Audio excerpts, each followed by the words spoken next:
भारत में ज्यादातर किसानों के पास 2 से 3 गाय होती हैं और इन परिवारों की जीविका इन गायों का दूध बेचकर ही चलती है। ऐसे में अगर एक गाय भी इस वायरस से संक्रमित हो जाए तो उस किसान परिवार की आमदनी पर बहुत बुरा असर पड़ता है और ये एक बहुत बड़ी चिंता का विषय है।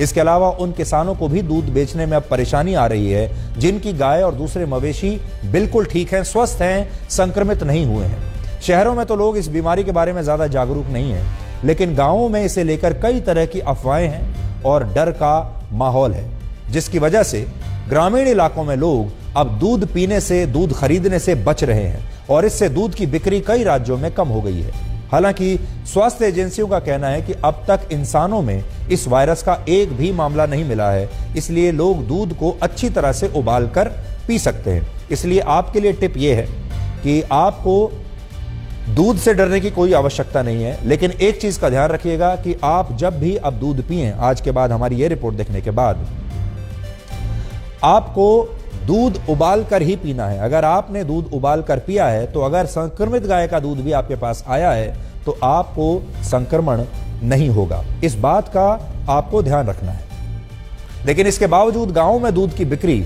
बहुत कम हो गई है, जिससे भारत के डेयरी उद्योग को 15,000 करोड़ रुपए के नुकसान का अनुमान लगाया जा रहा है।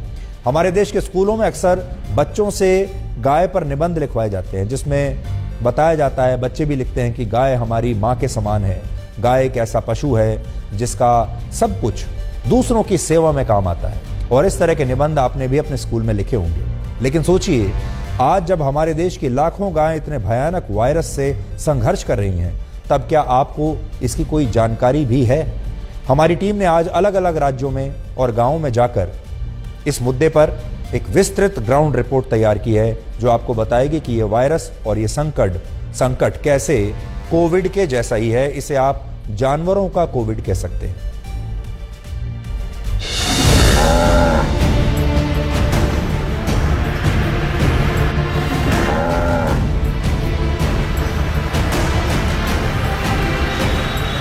डेढ़ 150 गाय करीब है हमारे पास। उसमें से कुछ रिकवर हो गई है और कुछ की समाधि हो गई है और शहरों में भी बहुत दम तोड़ रही है गाय। दूर दराज से जो बॉर्डर इलाके के हैं गांव, वहां तक तो ये पहुंच भी नहीं पाते हैं। जो कोई बेचारा गरीब है वो अपनी गाय कहीं डॉक्टर के पास ले जा नहीं पा रहा है। बहुत बड़ी ये भयंकर बीमारी है जो हर गांव के अंदर कई गाय खत्म भी हो चुकी है। 1000 से ऊपर तो गाय जैसलमेर के अंदर खत्म हो चुकी है और अभी गायों की ये दुर्दशा बहुत ही दयनीय है। गाय हमारी माता है, इसको बचाना जरूरी है। जो 5-6 किलो देती है, अभी 1-1.5 किलो ऐसे ही देती है। कम दे रही है? हाँ, कम दे रही है। इसके कारण आप लोगों को नुकसान हो रहा है? हाँ, नुकसान तो हो रहा है। अच्छा। कुछ गायों को तो जख्म हो गए हैं, ब्लड निकल रहा है। तो आप लोग परेशान हैं काफी? हाँ, परेशान तो बहुत ज्यादा है। यही छोटा ये दाने बने हैं सर। हमने सोचा कि मच्छर ने काटा इसको। अच्छा। तो फिर बाद में जब देखा ये बढ़ने लगे इतने, तो फिर मैं डॉक्टर साहब को फोन किया। अच्छा। फिर ये आए थे। अच्छा। इन्होंने बोला नहीं, ये एक बीमारी आ गई है। अच्छा। हाँ। तो फिर आप दवाई दे रहे हैं गाय को? हाँ, दवाई दे रहे हैं। अच्छा। दे रहे। कुछ बदलाव हुआ है, फर्क आया कुछ? हाँ, थोड़ा फर्क तो आया है। हमने सारी गौशाला में राउंड लगवाया।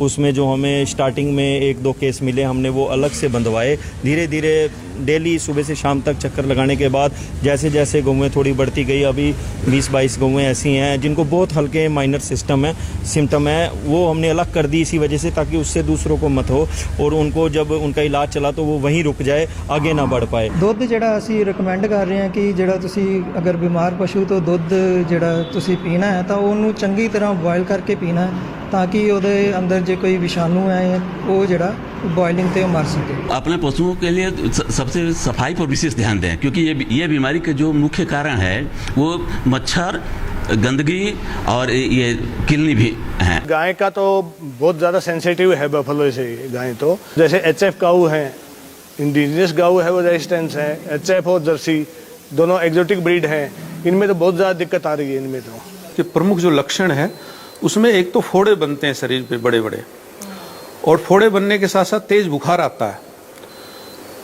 तो अंततोगत्वा क्या होता है कि इन सब के कारण एक तो जो जानवर कमजोर हो जाता है, और कमजोर होने के साथ साथ जो है उसका जो है दुग्ध उत्पादन कम हो जाता है। बहुत से फार्मों में हमने देखने को मिला है कि 50% से भी अधिक जो है दूध उत्पादन कम हो जाता है। जो गाभिन गाय हैं उनमें गर्भपात हो जाता है,